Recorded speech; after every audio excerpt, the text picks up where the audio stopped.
My name is Carrick Johnson. I'm Commissioner of the Vermont Department of Public Service. For this particular meeting, at this particular time, I am still serving as the chair of the panel. And according to the agenda that I have, we do have a quorum, so we're good on that score.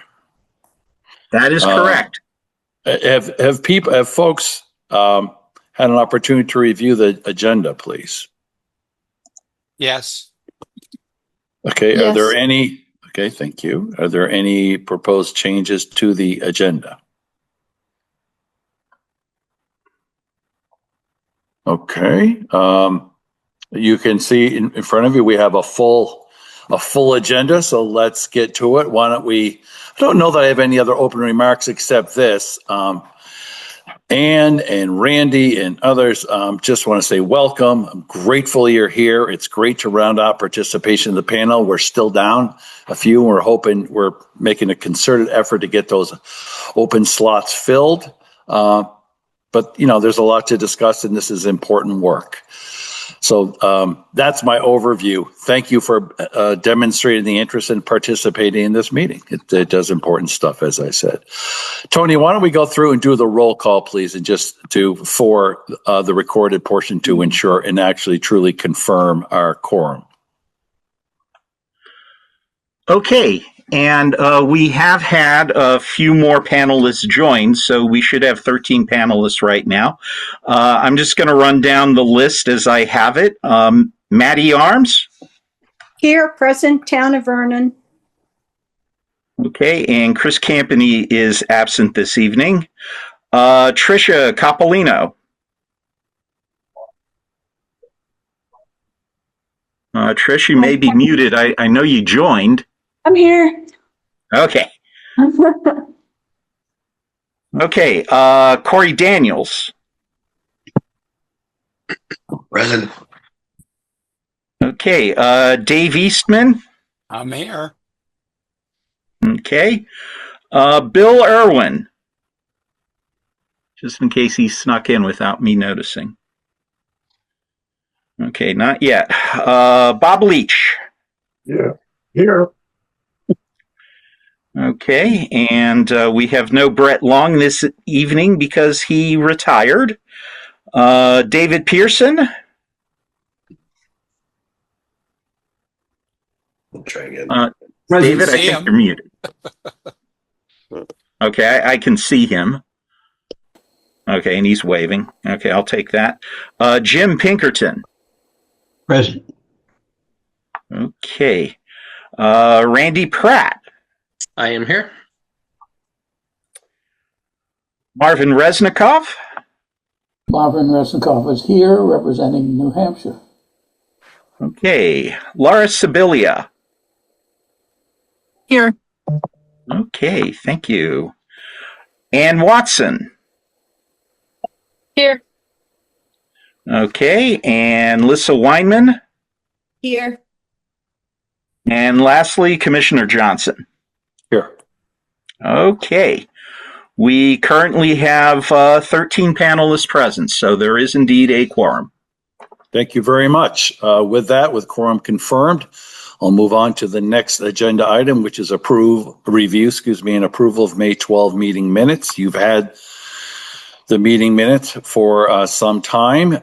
Are there any questions? Are there any omissions? Are there any errors that need to be corrected? Let me first ask that, please.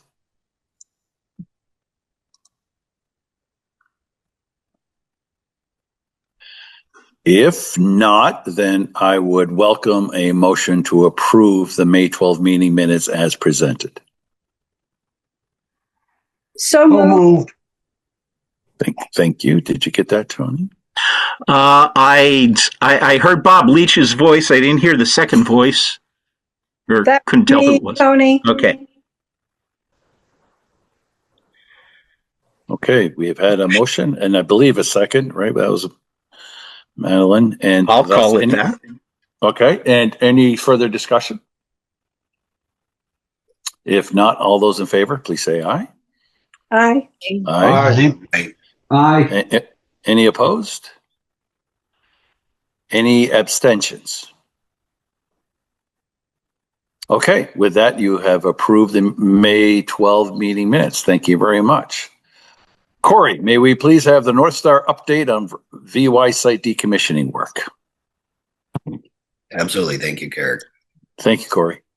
Go ahead, Tony. Next slide. This is a pretty short presentation. We're getting down to the last parts of the physical decommissioning, so this won't take long, but I do want to kick it off with the same message I always provide, to know that NorthStar's absolute necessities are to keep our simple priorities of safety with everything we do, including all types of safety: radiological, environmental, industrial, and nuclear.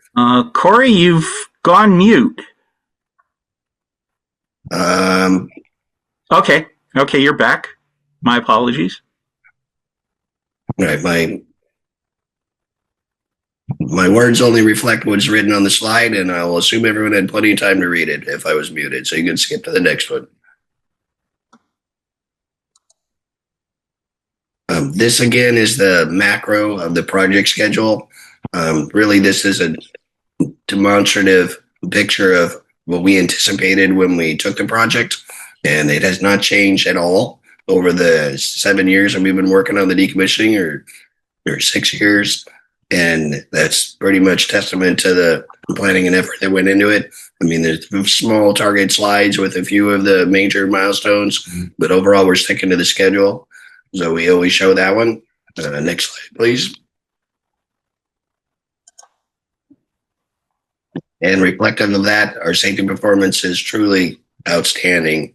We don't brag about it too much because it's bad luck, but we just rolled over 2 million person hours on site since we started in early 2019 without a recordable lost time accident. Very tremendous considering the type and scope of the work that has occurred on the site. Same with our regulatory performance.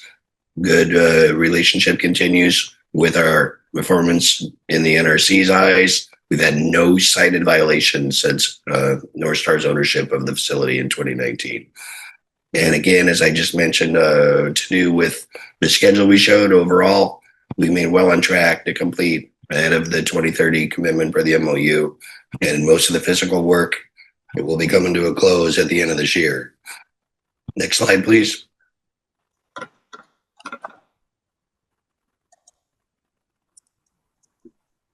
So what you're looking at is the top of the last large structure, the reactor building, and that is with the top 38 feet or so removed. And that would have been the deck of the refuel floor where those machines are sitting.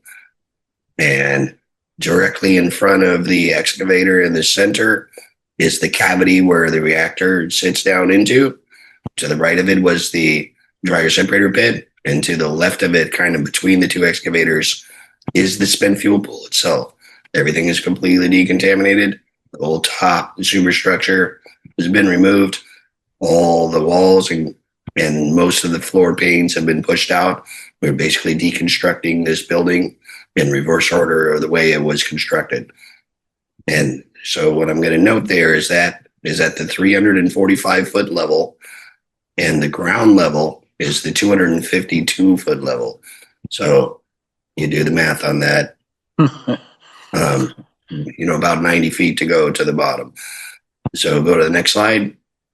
Corey, I just have to ask, just on this slide, how did those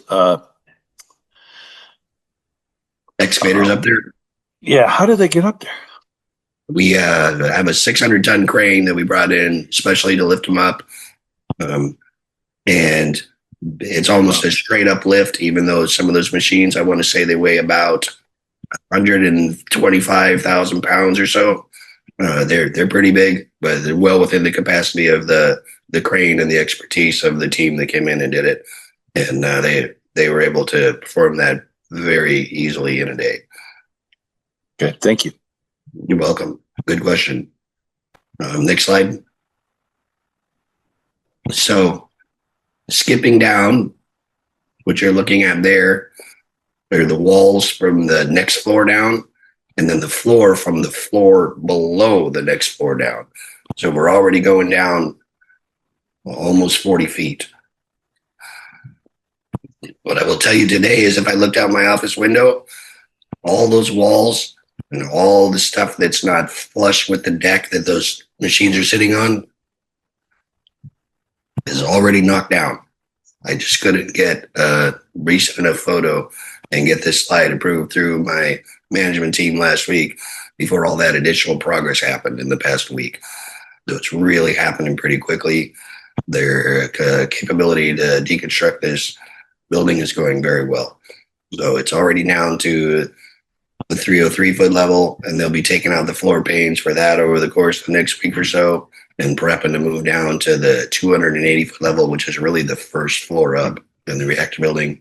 From there, we'll actually be able to reach almost the entirety of the remainder of the reactor building from the ground. So I expect this thing to be on the ground by the end of the year. Amazing. It is really amazing, and they're doing a great job. And we've had no complications whatsoever with it so far. So next slide, please. As always, we continue to do all our required environmental monitoring activities. We have a radiological environmental monitoring program that will continue. And then the other sampling that we've done around the site to verify that all the non-radiological hazards are either found and delineated and managed, or they don't exist. So next slide, please. We'll talk about that just a little bit. So we were able to find one minor exceedance, and we assigned it to our groundwater area of concern, just because it's in the ground and it has to do with PFAS. They're above the limits a little bit. We have a work plan under development. We'll coordinate with A&R to get the corrective actions and necessary controls in place to manage that as well. Not a big deal. We believe it was a result of some firefighting activity that happened in the early 2000s, putting out a transformer fire with some aqueous film forming foam that had some PFAS constituents in it. That was back when that wasn't even a known thing. It wasn't part of the TSCA list at the time, and the MSDSs at the time, not even safety data sheets. They're old enough, didn't understand or explain it. So fortunately, there's a little bit there, but we'll manage it, and then really we shouldn't have much of an impact on the site, and it won't certainly affect the decommissioning timeline whatsoever. We expect that worst case scenario, there may be a deed restriction for shallow well in that area, and it's right in the footprint of where the reactor building was. So that wasn't really a big deal. No one's ever going to build a home right there or put a well there, but we'll manage it in whatever method and amount is required in accordance with the IRULE and A&R's direction. All the other AOCs remain complete with IRULE investigation completion criteria remaining met, and we continue with our post-decommissioning groundwater monitoring program under development with A&R as well. And we meet with those folks monthly and talk to them. I know Trish is filling in for Graham Bradley today for A&R, but we talk with Graham regularly and any members of the other agencies necessary to make sure that we stay on track with our commitments. Next slide, please. And then, as usual, as you can imagine, all that material has got to get to Texas. So we are in a accelerated shipping mode right now. We're moving quite a few rail cars, sometimes between 10 and 20 a week. Next slide, please. And you can see we've shipped almost 1,150 cars, actually probably a little more by now. You see pretty large numbers going up for the number of shipments, but what you don't see really going up is the total activity, because there's just really nothing left. Next slide, please. Oh, that's it. I'm sorry, Tony. I was about to say that's all I got. Last slide. That's the end of the presentation. Okay. Thank you very much, Boy. There's a lot in there. Good work. And let me first turn to the panels. If you would, please use your raise hand function if you can. But any questions for Corey? Yes, Laura. Okay. Yes, hi, Corey. Thanks for the presentation. Just want to ask, is accelerated shipping mode, is that what you said? Is that a technical term? No, it just means we're moving more rail cars per week, Laura, than we have historically because of the amount of material we're generating. Okay, and does that require any additional notices or anything, or is it just literally? Not really. It means our fleet of rail cars has been improved to a little larger size. And then we're turning around cars. It's a pretty long trip all the way to Texas, and then they got to come back. And then, it's a little bit of logistics because we have limited track space on the site to store them, but it doesn't really complicate anything. It was all baked into the plan. It just means we're doing more shipping than we were previously because of the amount of material we're generating. It needs to be shipped off site. Okay, sorry, I do want to press just a little bit, Corey. So you can send as much as you want back and forth without having to really notify anyone or get any adjustments to your planning, or do you have to? I just want to understand the process. So as this is picking up, do you have to do any additional notifications or permitting or? No, I mean, frankly, Laura, this material is shipped in exempt quantities. I mean, the only reason we're even shipping it is because of the MOU with the state of Vermont. No, understood. So it's just concrete getting shipped. And so there's the manifest. We use our rail carrier, and it goes on New England Railroad rails, and the cars go back and forth. Yep. Okay, that's great. Thank you so much. You're welcome. Marvin. I'm interested in the air concentrations. I didn't notice any numbers. The particulates, the size of the particles. I don't know what particles you're talking about, Marvin. You're talking about silica dust? Dust. Yeah, we manage that the same way we did for tearing down the turbine building. We had a detailed deconstruction plan put together. We do environmental monitoring at 3 different peripheral locations, and we have less than or minimum detectable at all of those sites, and we monitor it also at the point of origin to protect our workers, and if necessary, they're in PPE, dust mask as required. But there's been no challenge whatsoever from a silica standpoint with the dust. I mean, we use big water misters as well as part of the process when we do the deconstruction, but it's basically the exact same technique and results as when we destroyed the turbine building and shipped that material. Well, I get your reassurance, but I wondered whether you have some numbers. I'm sorry, Marvin, you broke up there. I didn't catch any of that. He was asking if you had any numbers, any data on like monitoring of the particulates.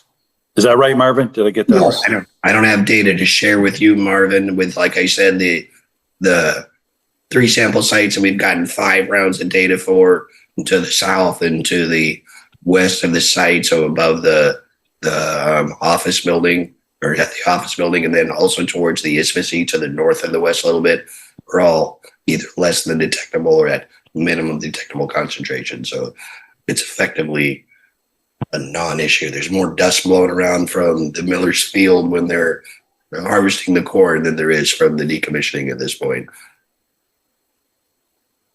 Thanks. Okay, Marvin? Are you good, Marvin? Does the state have these numbers? Our A&R person is, Here from the health department. yeah. Yeah, I don't know how to raise my hand on this thing. Yeah, me neither. Well, hold it. Well, all right. Thank you. That's good to know. Just wave a little bit and I'll see you. But right now, Okay.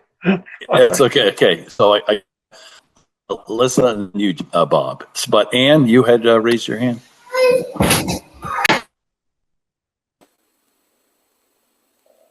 Hey there. Thank you. My question was about the last slide.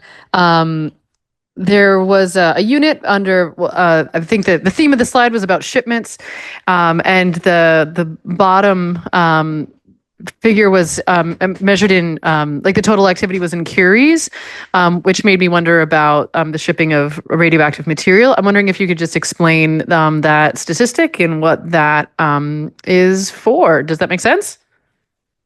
Sure. The curies we've tracked since the beginning of the project for the material that we shipped to Texas. Obviously, some of the material that left earlier in the project when we were taking systems and piping and component and heat exchangers and resins and filters and things had a higher activity quotient to them. The buildings have been completely decontaminated with the exception of some embedded piping that have all been managed very carefully. There's really no significant curie content left for the physical decommissioning. So the number that I mentioned, I think it's, like from memory, I think it's 35,700 and maybe 17 was last presentations. And this presentation from May till now is one more curie. My point of that difference in that total activity was the amount of material that we're shipping to Texas now has such tiny trace amounts of radioactivity in it, especially the concrete, which ships exempt quantity, which means that we don't even have to placard it as radioactive. It's just de minimis with respect to the amount of curies and radioactive material that have already safely been removed from the site as a product of the decommissioning activities. Great, thank you. That helps a lot. You're welcome, ma'am. Lisa. Yeah, thank you. Then you, Bob. Sorry, Bob's. You're on deck, Bob. I think what Marvin is referring to, Corey, is and maybe just by way of educating other panel members, is that NorthStar is responsible for the monitoring, the radiological monitoring within the fence, within the site. And you make those reports to NRC. I think it's every 3 months, or is it monthly? Quarterly reports, yeah. Quarterly reports. And those are also, I believe we had agreed that those would also be available through the NDCAP website if people wanted to look at those reports that NorthStar makes directly to the NRC. They are public reports. Have we done that? I don't remember. So those the information and the reports we make to the NRC are public. We also copy the state when we make those reports. Right. Tony gets that information. There hasn't really been anything noteworthy, I would say, to explain to the panel with respect to any of those reports because nothing has changed and there's been no spike or addition. But as far as reporting that information, that would be up to the state agencies if they want to share that at the meeting here. Right. And I think we just had agreed to put a link or something to them in case members of the public were asking about, you know, what is the accountability radiologically, and they wanted to see the reports. It would be nice to have that link on the site for members of the public, even for research purposes, not looking at what's happening right now, but what happened over the course of the decommissioning. I think that is valuable information for people tracking such things. But my question for you, and you know, we could take that up with Tony later and just see if we could make sure that link is there on our website. But the question I had is, so does this mean that the Texas compact that Vermont has with Texas, does that end at the end of this physical decommissioning, or how does that work? I probably can't give you a perfect answer on that, Lisa.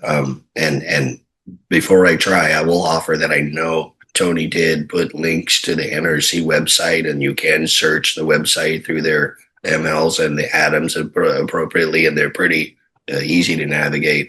Yes. I believe we remain a member of the Vermont Texas Compact because ultimately the ISFSI will require decommissioning as well. And any materials that have to go will be a component of that because the license doesn't go away until that happens at the very end. So I think we stay there, but okay. I wouldn't bet my house on that because I don't know that is a perfect answer. Right. I believe that's to be true. But there's also low-level waste going from hospitals and other facilities potentially by virtue of that compact as well. I assume. I think I know that's true. Okay, well, that's interesting. I would find it useful, though, to have Bill Irwin on these calls for questions like this, because although you do the monitoring inside the plant, the state and Bill Irwin have their monitors all around the plant. So I assume there's nothing going on there, as you said, but it is nice to have that regular report also from our own Department of Health. Thank you. You're welcome. Thank you, Lissa. Bob. And then Marvin, Yeah, I see your back.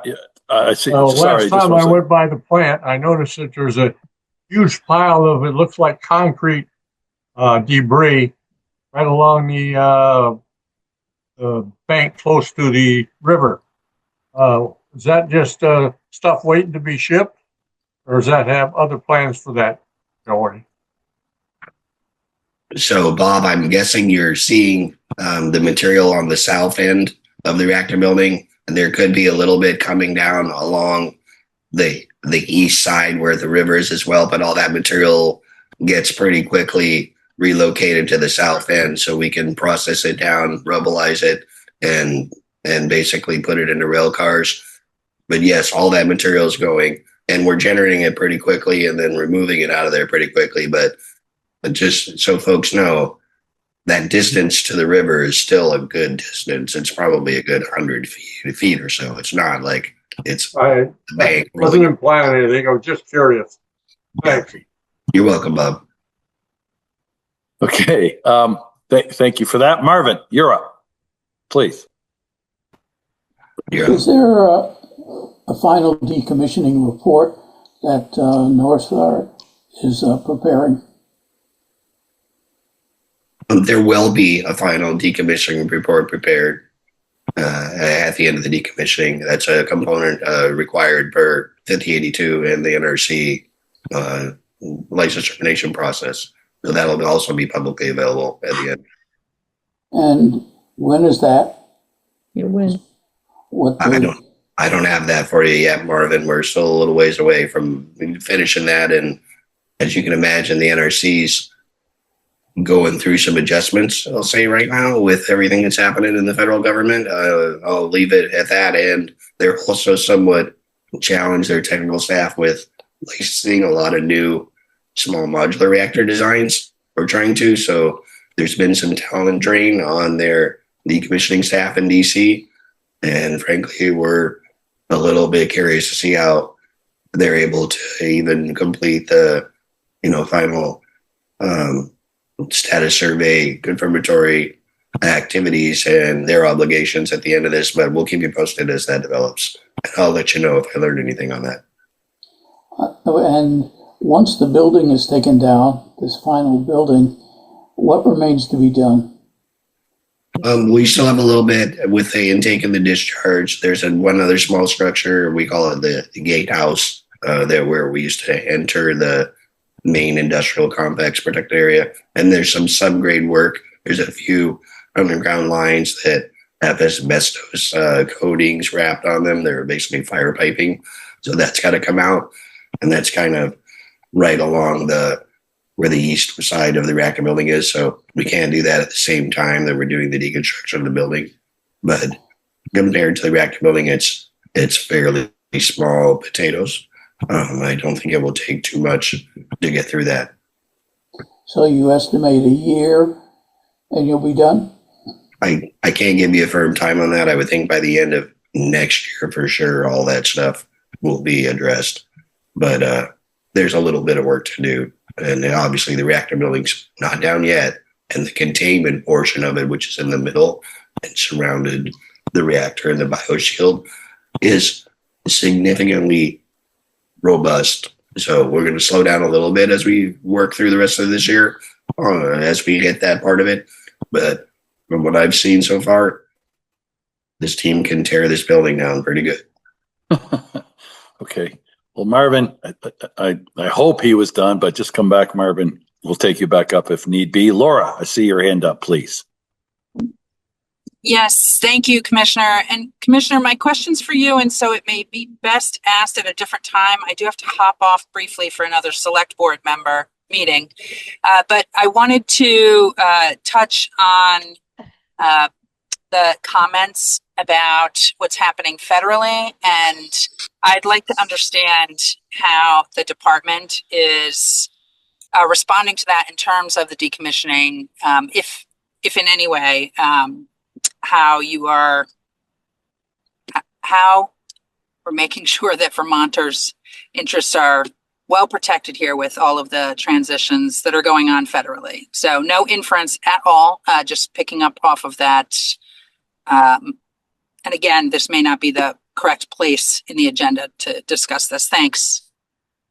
Sure. Well, that's okay. What I would simply say is the relationship we have with NorthStar, with the amount of monitoring that gets done with local officials for our department thus far. And I think, Corey, as you had said, we're very aware in other areas. I think, I'll say Vice Chair Sibilia, as you know, there's other impacts from changes in the administration relative to DOE and the like. We haven't yet seen an explicit change in the management approach, not to say it won't, but so far, giving the very strict kind of reporting guidelines, what's on track, the nature of this work, so far as we've been able to see, and so far as we heard, I think it's fair to, I know it's fair to say, Corey, nothing from NorthStar that they have seen any changes.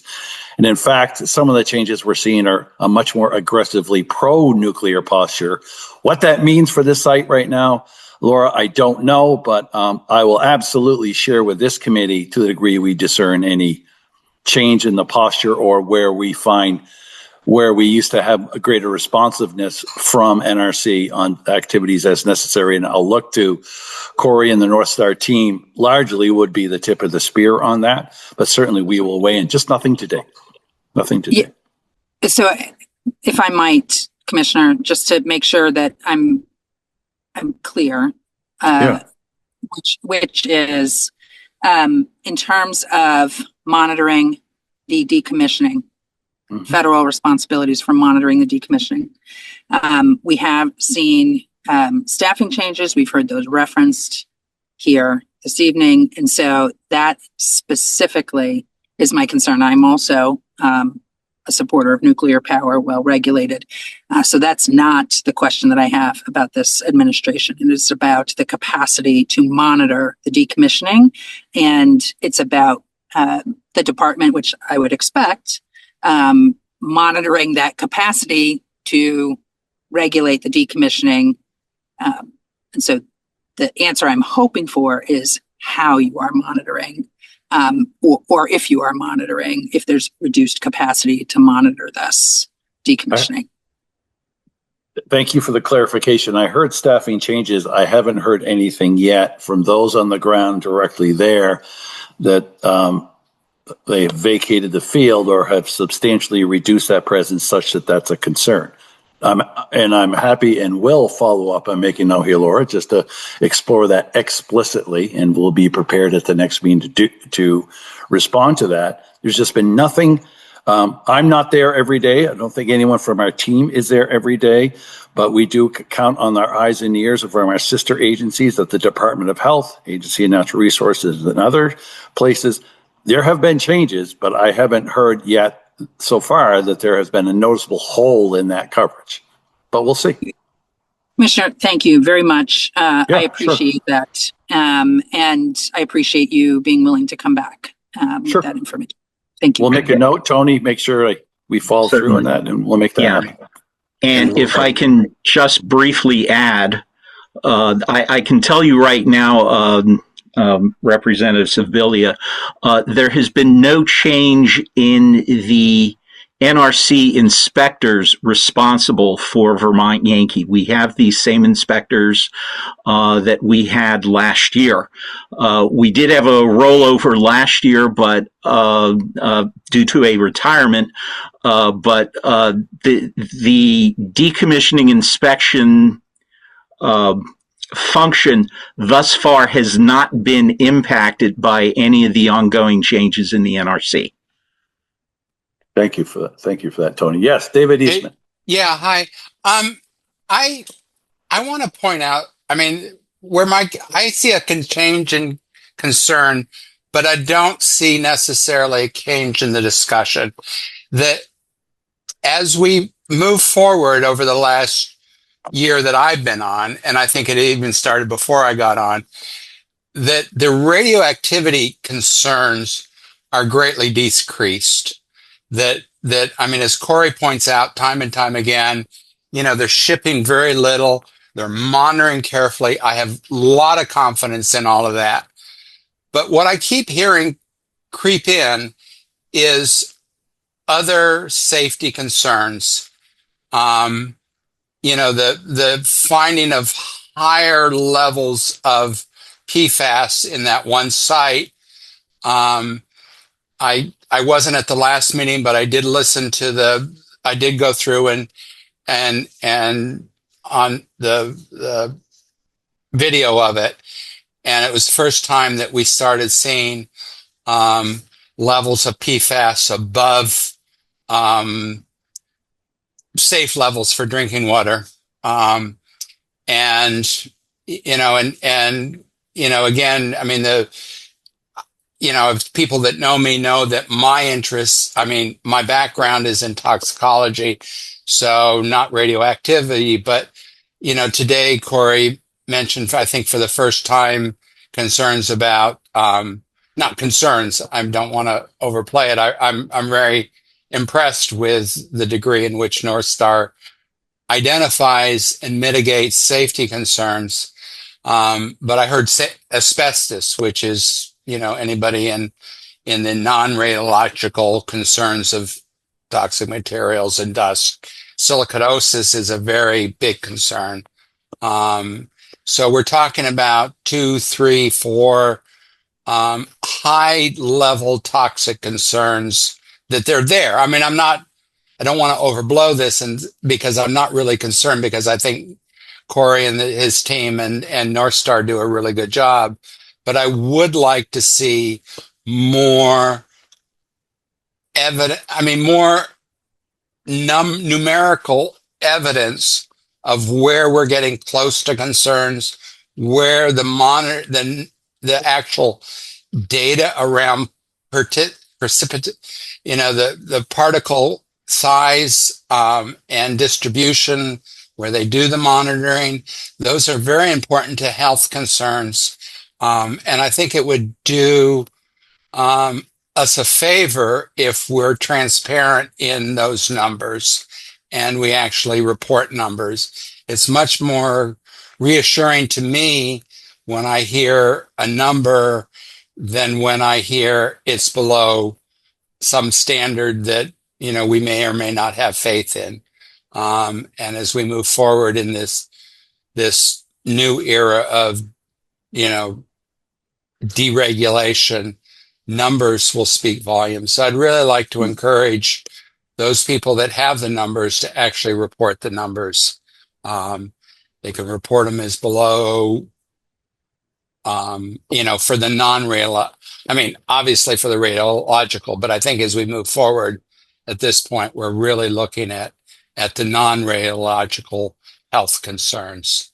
So I would appreciate, actually seeing numbers, and then, if that, and you can have the standards, where those standards come from. But if we can really start honing in on actually what those numbers are, I would appreciate it. Okay. Corey, was there anything? First of all, thank you, David. I don't think I had a question. I was more of a request and a statement.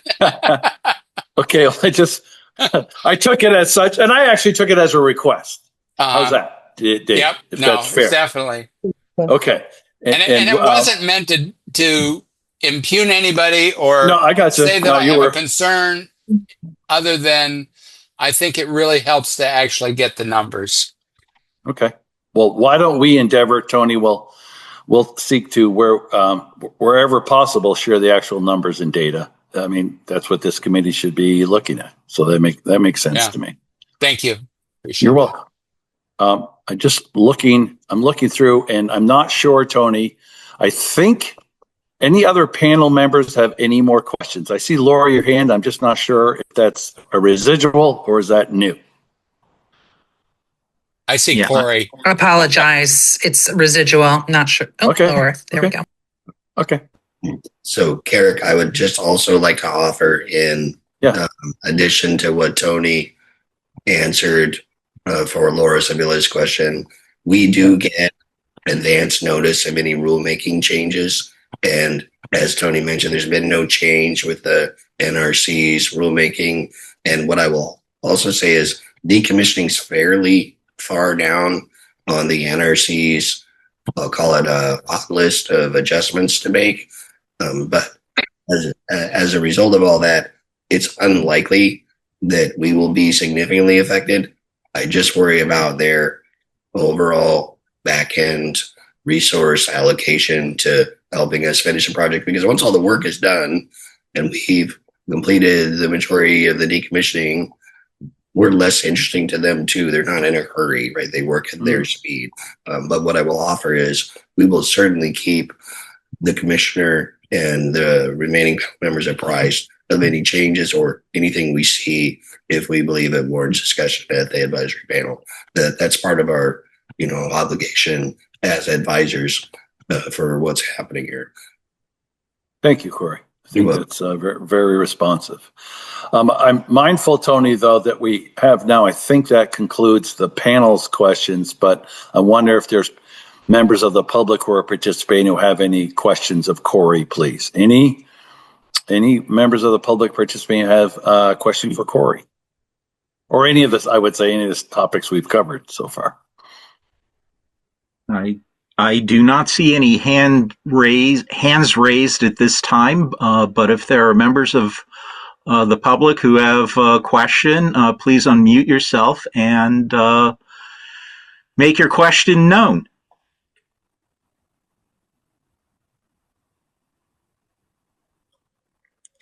Going once?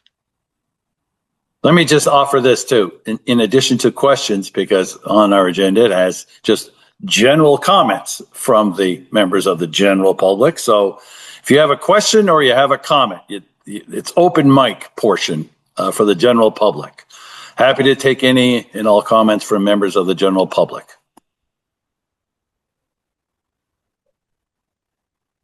Okay, Tony, I'm not seeing, are you? I'm not seeing anything. Okay, well, just reach out if you change your mind. We'll keep going though. And so I have next for state agency updates.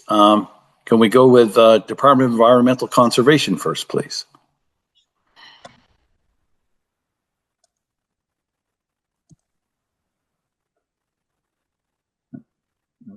There's Trish. Bear with me a second while I bring up your presentation. But I'll caveat this that I am giving this presentation for Graham, who is on vacation visiting family in the UK. David, I don't know if he put numbers in this presentation, but if he didn't, I will ask him to for the next one. Thank you very much. You're welcome. Okay, so this is just a reminder that our role, the DEC's role, is to regulate Vermont rules and the MOU that we have. So we have ongoing communication and coordination, the oversight of anything that's non-radiological remediation-wise, so site investigation, corrective actions, post-demolition surveys, long-term monitoring, mostly of groundwater, and any other permitting that would be with other DEC programs. The program I'm in, we don't permit those. Next slide.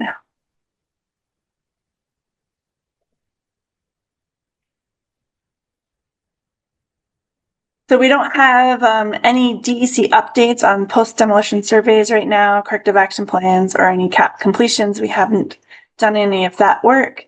And sorry.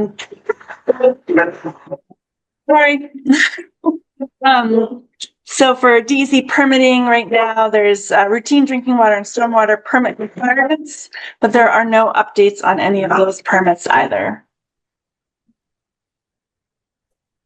Next slide.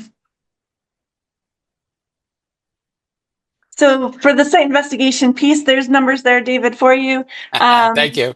You're welcome. So we look at, there's 5 regulated PFAS compounds in Vermont that we look at for our groundwater standard. That standard of the 5 together is 20 parts per trillion. We've been looking at groundwater down gradient of the leach fields, and that's totally defined. So we look at defining what we call the degree and extent, the total volume of that area. The concentrations in groundwater at that location are between 60, or the max is 60 to 72 parts per trillion, so above our standard. Well above. And we also, in part of this work, identified that there was some high PFAS concentrations east of the reactor building. And those concentrations were 1,500 to 2,500 parts per trillion when we sampled groundwater. And this is consistent with what Corey shared with you, that we believe that the information based on the chemical signature of what we're seeing in the PFAS is from a former transformer fire that happened on the west side of the turbine building. Haley and Aldrich, who is the environmental consultant working on behalf of NorthStar, is preparing a work plan for us to look at the degree and extent of that contamination. So we're still looking to see how much of it there is and where it has spread to. Once we have all of that information, then we can move on to what we call a corrective action plan, which is how do we address these issues. Next slide.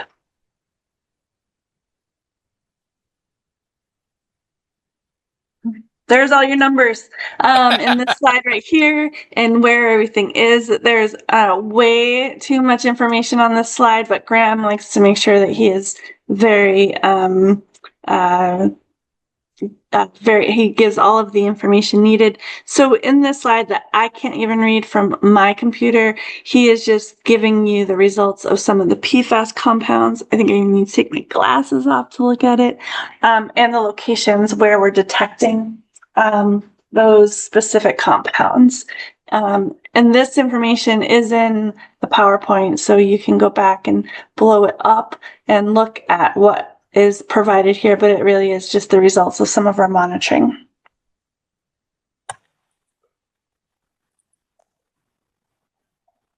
Next slide, sorry. Actually, I think that's the last slide. Excellent. Do you have any questions? Yes, it is.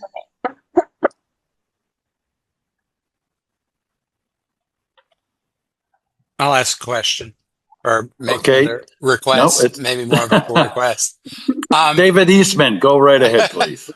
I'm wondering, and I've been wondering this for a while, and the finding of significantly higher levels in certain areas brings out. I appreciate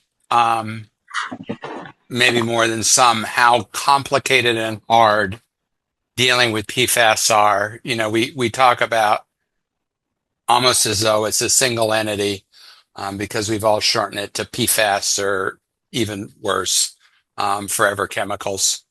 But I'm well aware of the number, and you very nicely referenced that you're looking at 5. But I think the committee could really use a really deep dive into just how difficult it is to deal with PFAS.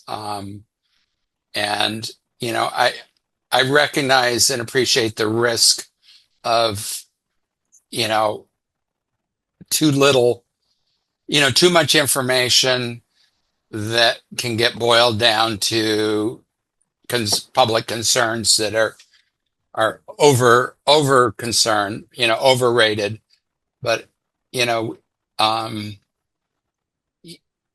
just think that this is a significant issue going forward for this site, that the public has a right to really understand as much as possible what's there. And I just wonder whether we can't really bring in, you know, a meeting, doesn't have to be the next one, or, you know, but down the road sometime, a really detailed understanding of just how difficult this problem is. I don't want to say big problem, but how difficult it is to manage, and how Vernon and residents need to understand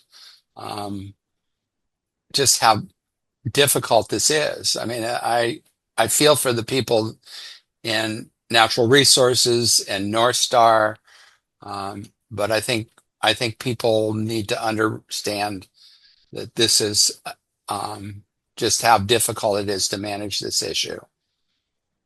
Okay. That's my request. Okay.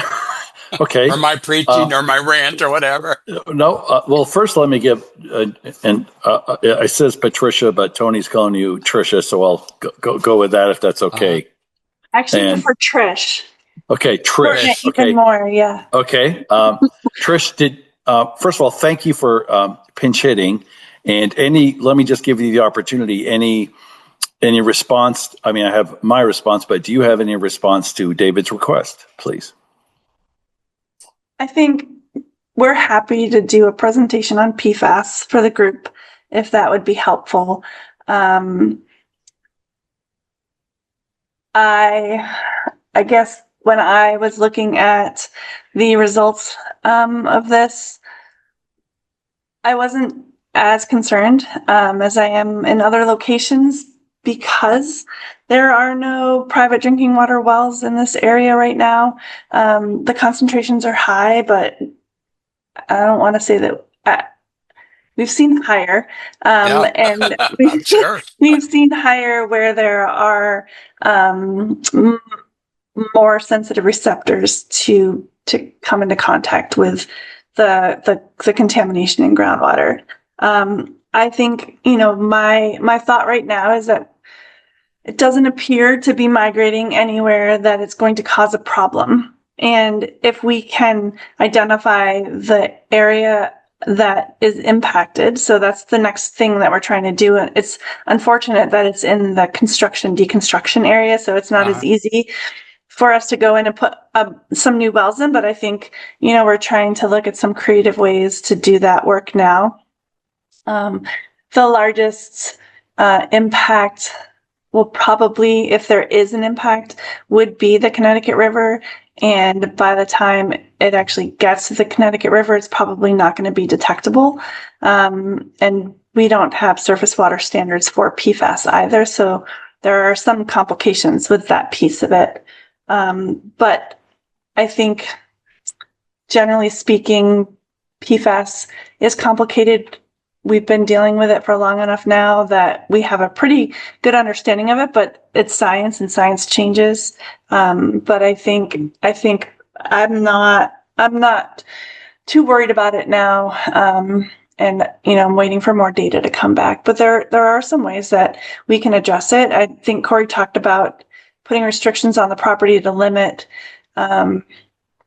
anyone drinking the water. But if there's still PFAS bound up in the soil from the transformer fire, we could also remove it so it won't continue to cause impacts. But there's still data to collect so that we can figure out what the best option is.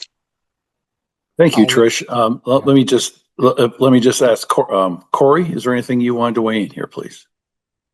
Yeah, and like Trish said, we are in the process of still doing the investigation to delineate this completely, and we will develop the corrective action plan. And remind folks, the rule is pretty comprehensive for all the non-reg contaminants. There's a risk evaluation that has to take place, and it'll be assimilated into that, and we will still drive the process until we stay below residential criteria. So at the end of this, know that the right people are monitoring this with the right knowledge, and we will work with the departments to do whatever corrective actions are required to make sure we meet the rules requirements. So we'll keep you posted. I appreciate, Trish, you being willing to teach people a little more about PFAS. And it's a little bit of a rabbit hole.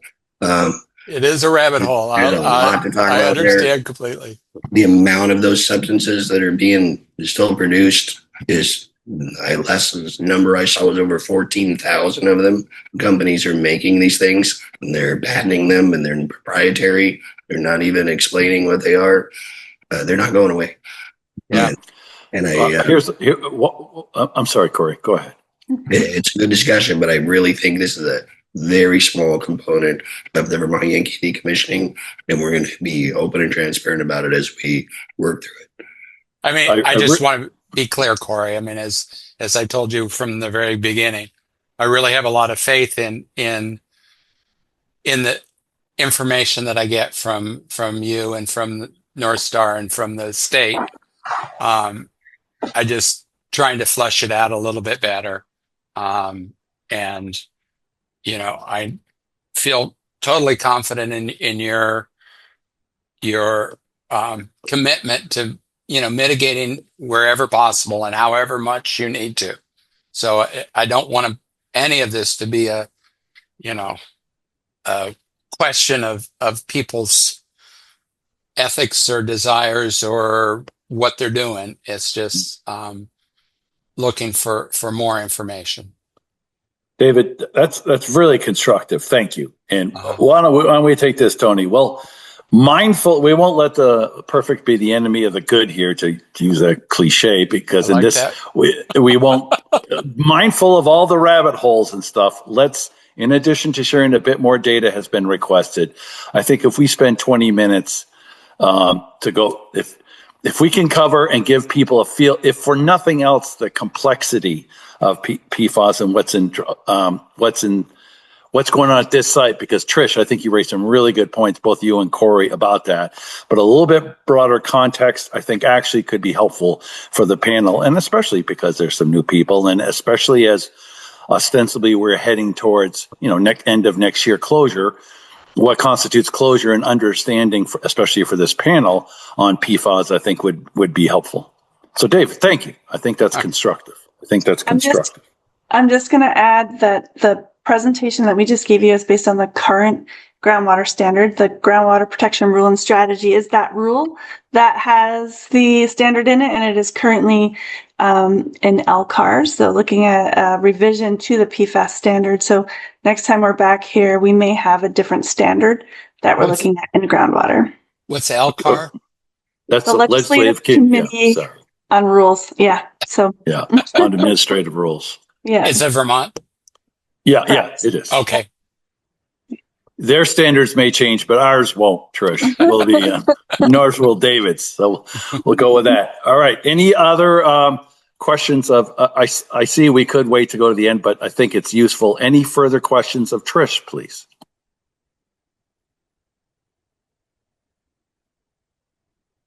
Okay. I'm not seeing any. Tony, are you seeing any? Let me just ask, let me just make sure.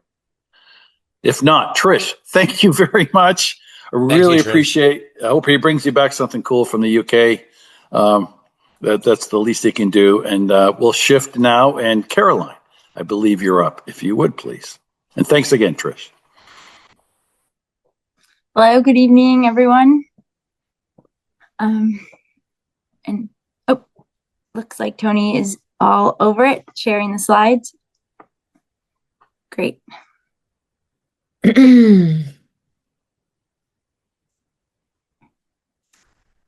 Great. Tony, I don't know if you put in full screen mode, but actually this might be as big as it gets, as long as everyone can see it. Great. Well, good evening. I'm Caroline Daniels. I'm an attorney with the Public Advocacy Division of the Department of Public Service. And in this presentation, I'll be providing an update on NorthStar's annual reporting and the status of funding to complete decommissioning.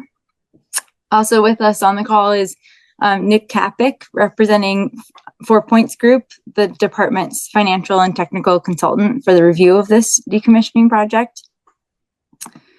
So I think we can dive in. If you want to go to the next slide. Thanks, Tony. To start out, as a refresher on the panel, the panel was established by Act 179 of the 2014 Vermont legislative session, and the duties are set out in statute. So while the panel serves in an advisory capacity and does not have authority to direct the decommissioning of Vermont Yankee, it operates as as a conduit for public information and education. It encourages community involvement, and it advises on the issues related to decommissioning of Vermont Yankee. These meetings provide a forum for receiving presentations on the project's progress and for receiving public comments on the decommissioning process. And next slide.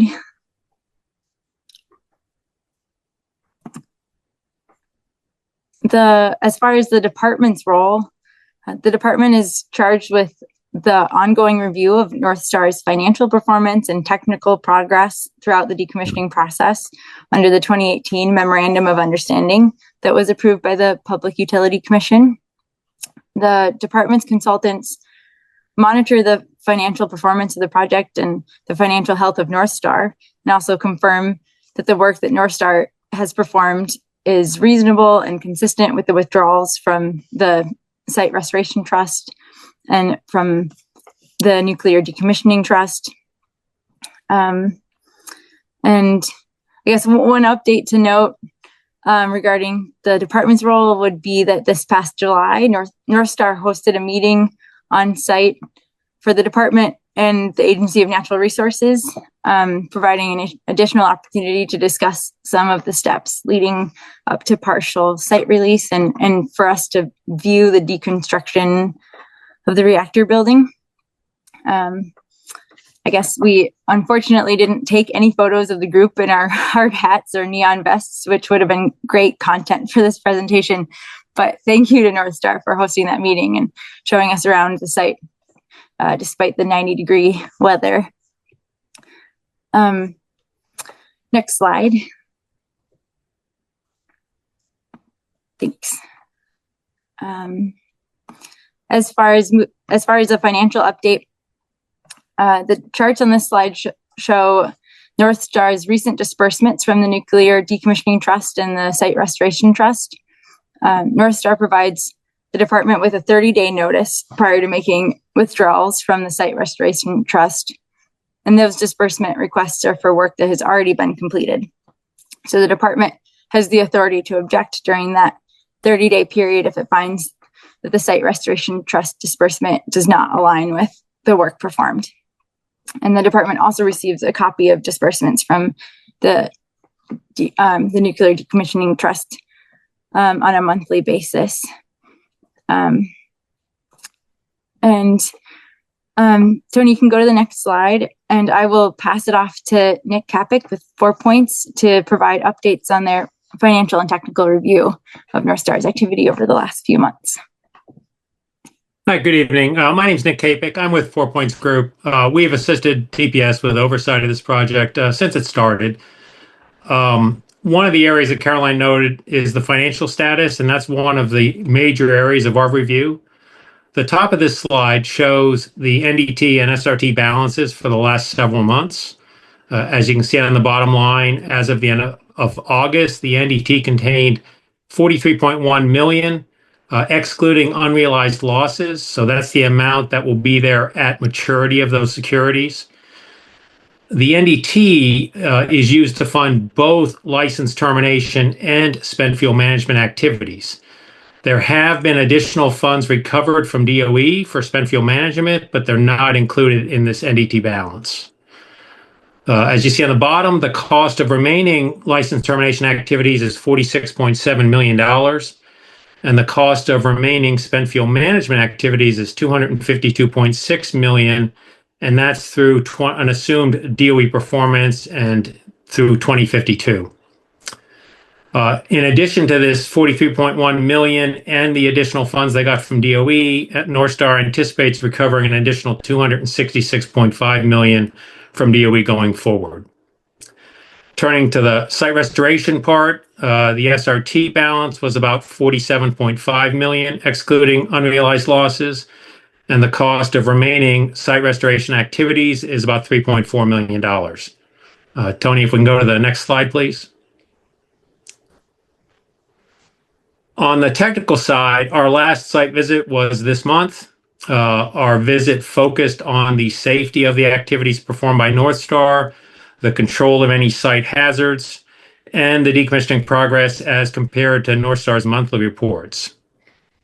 As we discussed on the previous slide, there are sufficient funds in both the NDT and SRT when you include future cost recoveries to completely fund the remaining activities. In addition, all the financial assurances that were negotiated in the MOU are still in place. We expect decommissioning work, excluding the fuel storage facility, to be fully completed within the next couple of years within the available funding. And we will note that that completion date is well before the 2030 date that's in the MOU. And that's all I have. Thank you, Tony.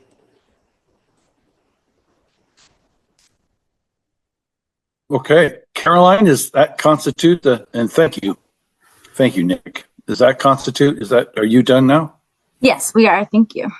Okay, panel, you've heard both from Caroline and from Nick. Any questions for either, please, on anything you heard? Hi, Commissioner. Yeah, Randy, please.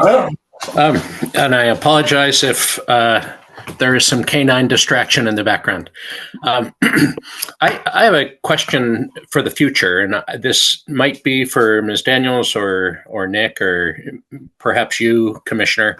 But how might we drill down into the financial summary that we just saw, in particular to determine what happens if I know that Nick said that funds look sufficient to cover decommissioning, but is there any possibility, or is there anything within any MOU to establish whether there could be excess funds beyond the costs of decommissioning? And, I know that I was at the Public Service Board, and I still can't call it the commission, I'm sorry. But at the time that the sale and decommissioning were negotiated, and at that time, there was the possibility that all of these funds could outperform the anticipated costs of decommissioning. And I'm just wondering what in the future, and I know that I'm new to the panel, so I don't expect an answer tonight, but in the future, I would love to know what the possibility is that NorthStar might overperform, and that there might be some excess funds to benefit Vermonters. Thank you, Randy. Caroline or Nick, either want to respond, please? And Caroline, you want me to answer? You go for it, Nick. First off, on the expense side, this project is actually a fixed price project. So all of the expenses were itemized before the project started, and the state and NorthStar agreed to those expenditures. So when we talk about the remaining activities, those are fixed numbers. As NorthStar completes the work, that's what they're allowed to recover. If in fact the activities cost more than that, then NorthStar is still limited to recover the agreed upon amounts. On the other side, the funds that are invested are in treasuries. So again, they will be held to maturity. We know what the returns will be. There are additional funds. For example, NorthStar was required to put about $55 million into escrow in case additional activities were required to decommission the facility. And that money and the additional site restoration trust money is at NorthStar's discretion in accordance with the MOU. So when they get to partial site release, those funds, and the escrow is actually NorthStar's money. They put the money in place. Site Restoration Trust was contributed by Entergy, so they go to NorthStar. So I think when you get to the very end of this project, that's still up in the air, but the very end of this project is after DOE has performed, accepted all the fuel, and the asphyxies decommissioned. So right now that's projected for 2052, but that's just an assumption at this point based on when people think DOE may perform. Okay. I mean, I heard Randy's question, and first of all, thank you. Let me just ask, Jim, is there anything, or Caroline, is there anything you would add to this, to Nick's, I think, really good specific response? Anything to add? Caroline, let's start with you. Anything to add to what Nick said? I don't have anything to add to that.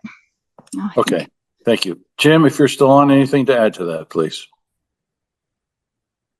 I really can't think of anything right now, but we can, revisit the MOU and would be happy to do some kind of presentation for Randy and the crew. Sure. Why don't we go ahead, Randy? What were we going to say? No, and then we have Marvin. I appreciate Nick's very thorough response, and I want to do my own due diligence as I should be expected to. But I think Nick has given me a really good place to start, and I appreciate the thoroughness and the immediacy of his answer. Okay, excellent. And you can reach out to Caroline or Jim in between meetings, but we'll revisit. We'll see if you do some homework in the meantime, and we'll check on the agenda, Randy, and we'll see if we need to revisit this in the interim. How's that? Is that fair? Okay. Thank you. Marvin, you're up. I'm not a financial analyst, but I noticed the expenditures are on the order of $3.5 million a month, but the amount that remains in the account is not going down $3.5 million a month. Is that because the stocks are doing well? What's the answer? Bear with me 1 second. Let me look at the numbers. This is looking back at slide 5. So let me just do it. Tony, would you put that slide up, please? Go ahead, Nick. So the fund gets interest coupon payments added to it every month or every quarter. So that's part of the difference.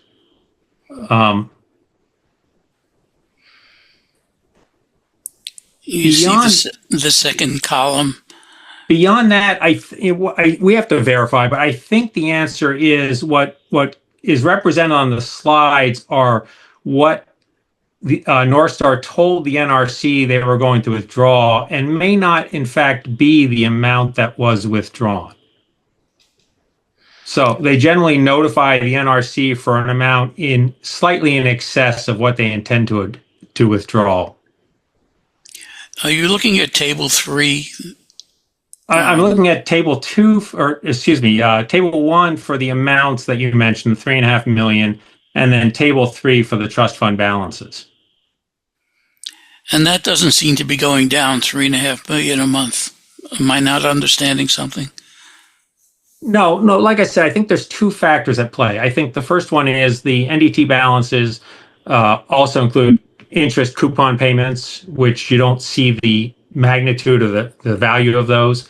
And I think the second is the $3.5 million shown on table 1 is not necessarily the amount withdrawn. It's the amount that NorthStar told the NRC they could withdraw up to.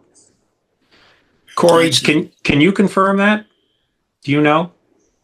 I can't answer with exact clarity, but I believe the combination of what Nick is describing is accurate. We don't always withdraw all of the money. Remember, we have to put in for it a month in advance what we anticipate we're going to withdraw. And then I believe there is a performance component of this also. I mean, if $50 million isn't making some amount of interest, you're not doing something right with it. So I think that offset is the same way this has been explained at every single NDT that the department has provided the numbers for, Marvin, but I don't have that exact answer. Okay, thank you very much. Thank you, Marvin. One other thing, Marvin, one last point to note is in table 3, the maturity column is the value of the notes, the treasury notes, the bonds. The first column showing the real-time value is affected by the market value of those treasuries. So the market value of those right now is lower than the face value, which is why we talk about the maturity date, because NorthStar has and intends to hold all of those bonds to maturity. So that first column also fluctuates with the market value at any given time. Thank you. Thank you, Marvin. Thank you, Nick, very much. Thank you, Corey. Any other questions for Caroline or Nick, please?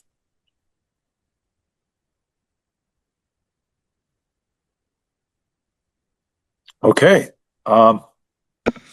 We've had the Q&A. If there's no more Q&A from the panel, are there any members of the public who would like to ask a question on the state reports, please?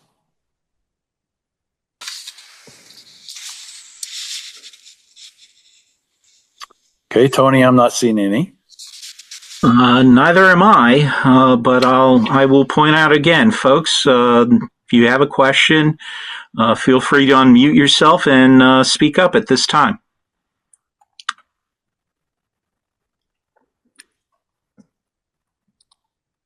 Okay, we'll keep moving, but the door can be opened. Next one I have is the Federal Nuclear Waste Policy Committee update. Yeah. Panel and committee member. So, yes, I assume this is you, Lissa? That would be me. Thank you, Commissioner. You're welcome. Thank you.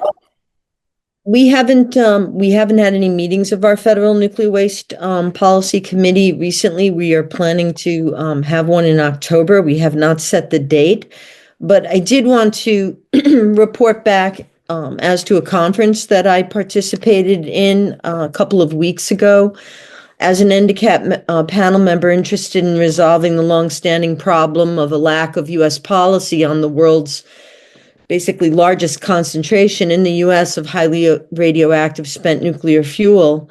I was asked to participate in the Keystone International Forum on Collaboration-Based Siting of high-level nuclear waste, spent nuclear fuel. It was a workshop that was held from September 8th to 10th in Denver, Colorado. The conference was convened by Keystone Policy Center, which is based in Colorado, and three other groups, a European group called GDF Watch, the National Association of Regional Councils, or NARC, and the Social and Environmental Research Institute. That last group accounts for our local connection to this work through Professor Tom Webler, who's attended NDCAP panels in the past. The workshop was a follow-up to an earlier day-long event that Chris Campany and I attended in the spring in Worcester, Mass., convened by the same group. The workshops themselves are funded by the Department of Energy. The Department of Energy is responsible for what will be our final decommissioning of the Vermont Yankee reactor. When it's final and decommissioning is done, only when the Department of Energy takes away the spent nuclear fuel currently casked in those 58 casks along the banks of the Connecticut. So that's their responsibility legally. And Congress had appropriated about $22 million to investigate what conditions would be necessary for any U.S. community to consent to have a high-level nuclear waste facility in its midst, because we don't have one now. Specifically, they are looking for a consolidated spent nuclear fuel facility. That's an above-ground convening of all of these stranded spent nuclear fuel at all the different reactors around the country, so it could be put in one place. That is not a deep geologic repository. It is strictly looking at, is there a town or towns in the United States that would be willing to accept our nuclear waste in a consolidated configuration? So these workshops are meant to gather a lot of different opinions about what it would take for any U.S. community to give that kind of consent in order to make an informed decision about whether or not to proceed with having such a consolidated high-level radioactive waste facility. So DOE has given $2 million each to 11 groups from across the country. Most of those groups are very pro-nuclear, like Nuclear Energy Institute and Holtec. But the consortia that we've been participating with locally, like in this particular workshop I attended, are really interested in generating those kinds of feedback from community members about what it would take for a community to want to have such a facility in their midst. DOE says that the consent-based siting consortia, and I'm quoting right now, support the U.S. Department of Energy's efforts to facilitate inclusive community engagement and elicit public feedback on consent-based siting, management of spent nuclear fuel, and federal consolidated interim storage. That's the language that's still on the Department of Energy website. They say, DOE says, it expects to put a call out next year for volunteer host communities. In other words, communities that might step up and say, hey, we might be interested in hosting such a facility. So all of this preparation and participation that I've done, and Chris and many others have done in these workshops, is meant to sort of inform that process. So I joined about 40 representatives, and I was interested in this conference in particular because there were people participating from Sweden, from Canada, from Switzerland, and also people from sovereign tribal governments located in the United States who have been often pulled into these nuclear issues.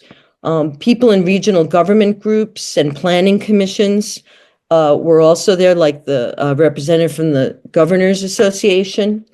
Former NRC commissioners were there, people from other reactor communities, people from the Palisades reactor community in Michigan, which is the first restart of an old, previously decommissioned nuclear reactor. They're actually restarting it on the banks of Lake Michigan. Holtec is running that. So there were people there from Michigan. And the whole workshop was held under the Chatham Rule, which means that it was basically off the record. I can't share quotes with you from attendees, but I can share just a few takeaways from the event with you now.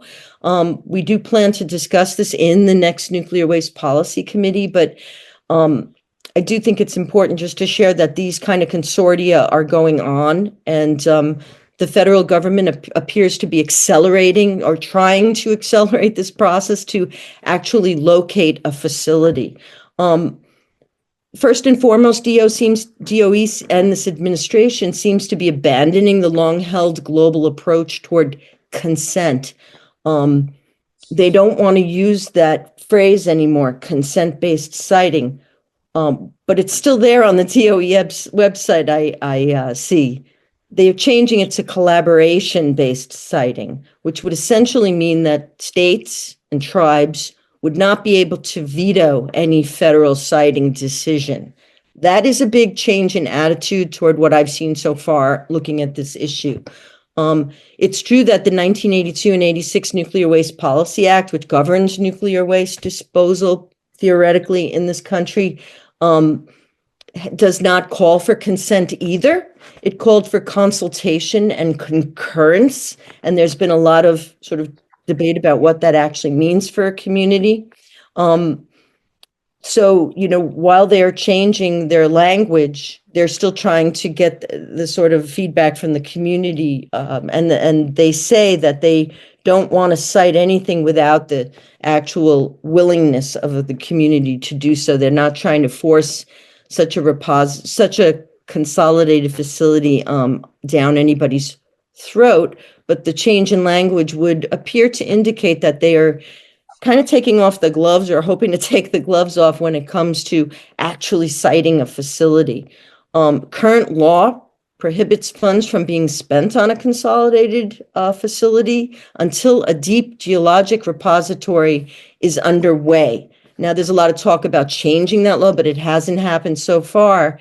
And one of the things that our NDCAP panel had commented on, one of the few advisory recommendations that we've given, in fact, has been to DOE to say, it's a little funny to be trying to cite a consolidated interim storage facility without any progress on a final disposition for this waste, which everyone worldwide agrees should be deep geologic disposal. So right from the beginning, we've pointed out as a panel, and it again was reiterated in this workshop, that for DOE to be talking about an interim, a consolidated storage facility without any progress on on citing a deep geologic repository does not exactly instill confidence in a community, because they might become, in fact, the permanent place that these casks might rest. So that is still a problem in the DOE's approach. So it came up again, and it tends to diminish trust in the DOE if they're approaching it that way. Also, the consensus was that no matter what, we're going to need more than one facility at some point. So to talk about just picking one site or asking one community also seems a little disingenuous. Canada, by the way, who was at the conference, they never had a consolidated site. They waited until they have cited or have a community that stepped up and wants to take this in a permanent basis. And they're planning to just keep the spent fuel at the various reactors around Canada until they have the permanent site, and then they're going to just ship it there. And that is Canada's approach. I should say there is no operating deep geologic repository yet in the whole world. So while some communities have made some progress, we don't really know very well what China is doing. They're planning their storage as they're creating their reactors now. They're not waiting. But the facility we often hear from about in Finland, the deep geologic repository, that took over 40 years of planning and work, and they still haven't accepted any fuel. Of course, Finland only has, a small proportion of the largest concentration, which is what we have here in the United States. Still, there are countries that are trying to cite repositories at this time, and really the United States should be talking about where are we having one or two deep geologic repositories before we try to ask communities to take something on a temporary basis. The issues of fairness came up. Some states already have enormous legacy high-level radioactive waste from the defense, the production of nuclear weapons. Should they be asked to step forward potentially for more of the commercial waste? That came up as an issue in our discussions. And also, the DOE is going around asking communities to potentially express interest, but perhaps the DOE should approach it more like, well, where are areas of the country where it would make sense to put this stuff? Instead of just a blanket approach asking anybody. This is in Europe, they asked, the governments, like in Switzerland, identified places that they deemed were safe for the kind of storage of this material before they went out and asked communities just to raise their hand and volunteer. And that seemed to most people in the workshop that would be a better approach, a more reasonable, a more scientifically driven approach to this issue. But that is not how DOE is approaching it. People were excited that Canada has named a community way up north as a potential repository. But what we understand is they're already looking for their second deep geologic repository, and that community, that there's a lot of problems still with it. It's not a done deal, and that's just something to know. The other point here is that Texas and New Mexico, they've been currently running low-level waste facilities. People like the NorthStar sister organization and Holtec have actually gotten licenses from the NRC to potentially take spent fuel. But the governors and state legislatures in both of those states have said they do not want to accept it. So trying to get other communities to step up when the two states that are really sort of have these low-level facilities, or in the case of New Mexico, they have a deep geologic repository called the Waste Isolation Pilot Project down south. That was supposed to be a showcase for deep geologic, not of high-level waste, but low-level waste. They had some problems there. There was an explosion. It was closed for several years. They are now accepting some of that defense low-level waste again, after spending $850 million to rehab that facility. So we're talking about processes that require many, many hundreds of millions and billions of dollars. So all of these issues were discussed. This idea of a nuclear renaissance and small modular reactors is concerning because we still don't have an integrated waste policy management here in the United States.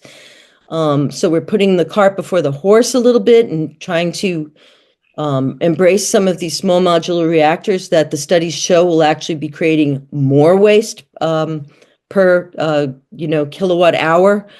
So that's a concern. All of these issues we follow in our Federal Nuclear Waste Policy Committee, and we'll be going over again the findings of the DOE and of this consortia, which are due out early next year. From all of this participation, we'll have more a sense of what the DOE is going to require of communities who might be willing to step forward to host this kind of facility. There might be the need for NDCAP to step in at some point and make some recommendations because we are a place that is already an interim storage facility for high-level radioactive waste.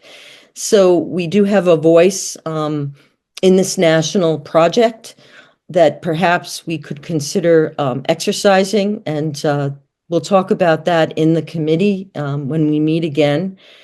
But I'm happy there's a lot more that went on over a 3-day conference. I learned a lot.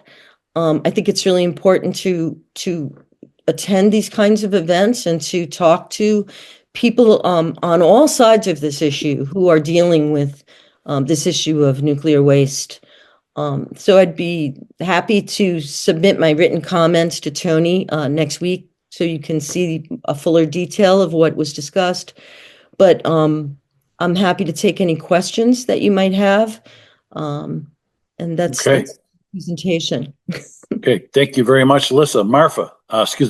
Marvin, you're up, please.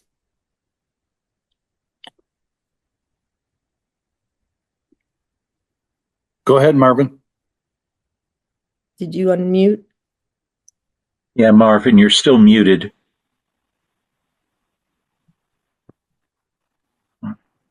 Do we lose Marvin's connection, maybe? There was no hand. I'm not sure. I mean, I saw the hand pop up, so it is a new hand raise. Me as well. I don't know, maybe we should just go to David. I'm unmuted. Oh, okay. There we go. There you go. Lisa, I had 2 questions. One is community. Does community include the locale where a facility would be located and the state as well? That's the first question. And the second question is, let's see, what was I? If there is a storage facility, you'd think it would be near a repository. Because if you don't locate it near a repository, you're going to transport all the high-level waste to a storage facility and then have to move it again to another facility, the repository. So, what's your response? Not sure if that's to a question. that? Yeah, please. Well, again, Marvin, these discussions are really about trying to define those very things. What is community? What constitutes a community?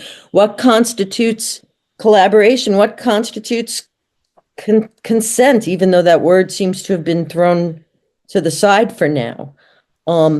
If the governor, if Vernon wants to host something, but the governor of Vermont does not want it, the rest of the state doesn't want it, does that constitute consent? And these are the kinds of questions that we're grappling with and that are going to be decided upon in this DOE. Will take all of the feedback from these consortia across the country, and they will formulate an approach, and they're going to publish this approach, and they're going to ask communities to either step forward or not, and we'll see what we get. We've already been through this process once. It was abandoned, and now we're back.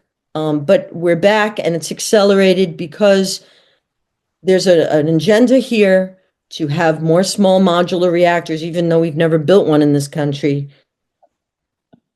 We want to have it, and the DOE wants to show that they're making progress on this issue. Whether it's real progress, that will remain to be seen. Whether a community steps up and starts a process, that remains to be seen. This will go on over the next several years, which is accelerated in DOE terms. I mean, the other question is DOE really the right entity to be engaging in this process? DOE does a lot of stuff. Is it really capable of, because of the whim, it's dependent on appropriations. It's dependent on the whims of Congress at the time as to what they can spend money on. So is that really the right venue for a problem, for a challenge that we need to face as to where to put this waste and how to deal with it in the ways that the law has defined? Either that or rewrite a law and define it in a new way. So why don't we? That's what we're up against. Okay, David, to you, please. Yeah. Well, first of all, Liz, I just want to really thank you for keeping these issues on the forefront of the panel. I think as long as we have high-level nuclear waste in our communities, that understanding when, where, how, what happens to that is key to the community. And so I really applaud your energy and efforts to keep us abreast of that. Appreciate that. Thank you. And I would encourage any new panel members who are interested or want to learn more about this issue. We've got a great page up on the site when there's old videos about the discussions we've had over the past couple of years. And we would also love to have some new membership in the committee. Okay, there's an invitation. Any other questions for Lissa, please? Not seeing any right now, Tony, from the committee members. Any questions of Lissa from members of the general public, please?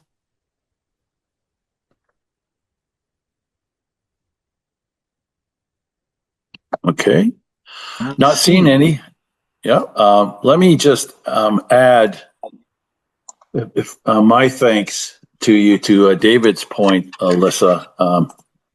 It's very timely, I guess is what I would say, and your points are well taken. More to come. I mean, this is not going away, so more to come on this. Okay. With that, we have now plans for the next meeting. Let me quickly, here's what I would say that I noted, Tony, that would be good for, and then I'll leave it for open discussion. One, it may be, I think we should consider, and I think Corey had some good comments, but let's just perhaps as a recurring agenda item, any staffing changes, impact of any staffing changes at NRC, DOE, anything that impacts the site, review, monitoring of the site. It could be as easy as no changes or more involved about that, but I think that's a fair thing to ask that we at least we track.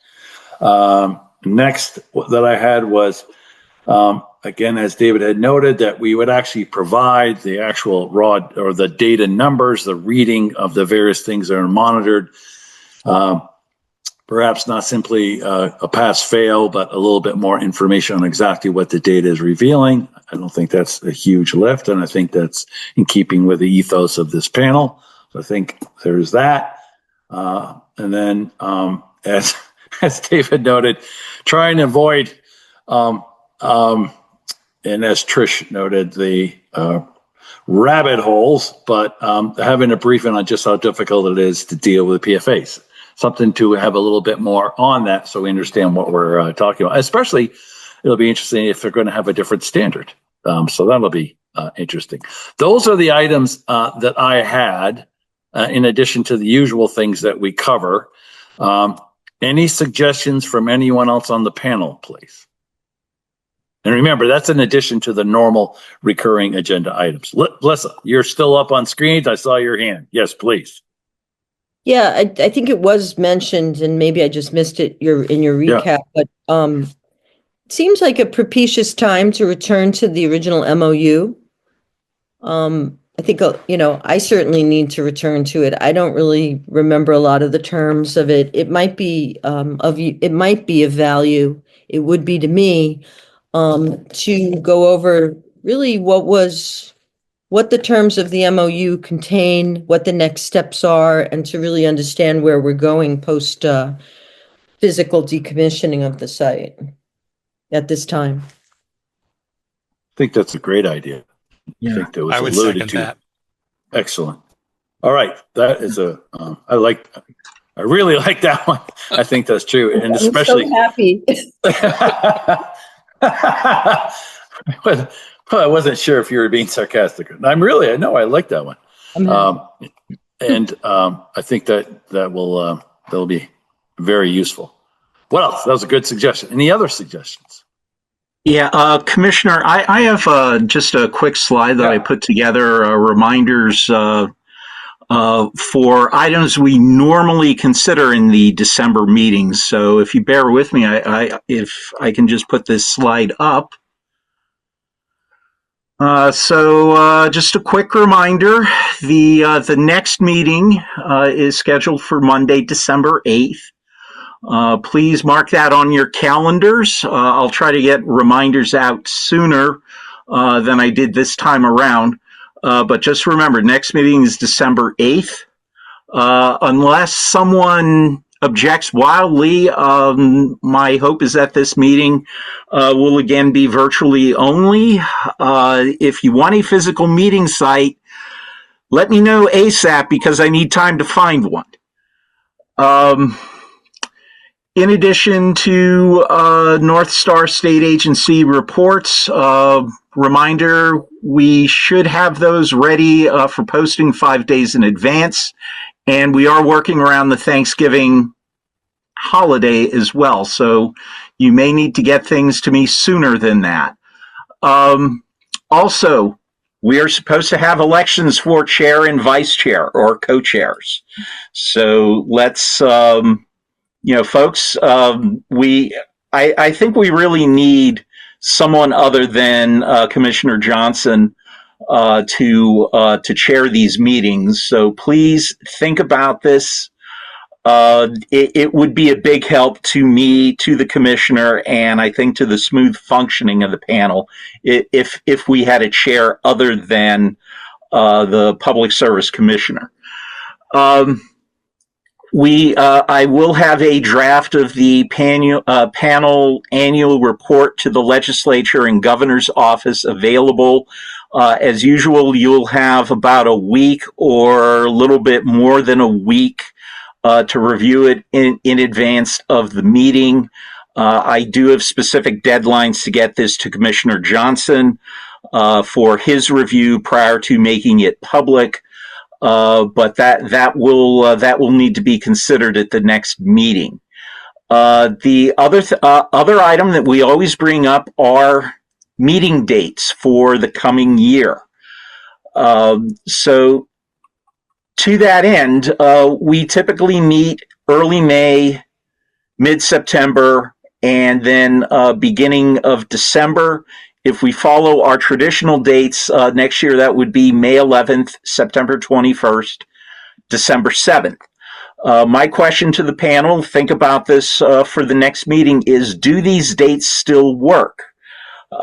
Noting that on September 21st, I believe that's actually the day before Yom Kippur, but we occasionally we do have conflicts with religious holidays. So do keep that in mind. If we need to change these dates, think about alternate dates, and send those suggestions to me so we can consider those properly in December. And the base question on this is that, do these dates still work for most people? And also, too, given where Vermont Yankee is in its active decommissioning, does it make sense for 2026, that we have a meeting the first meeting in 2026 earlier than May 11th? And if so, when?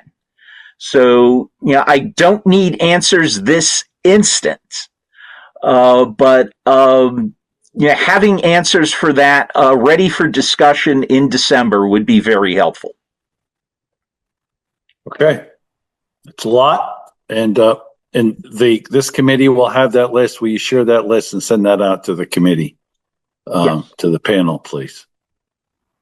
Okay.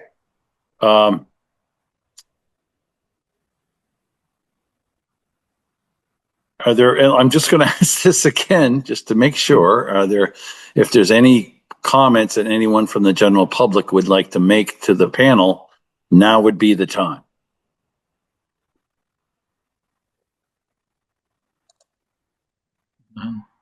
I don't see.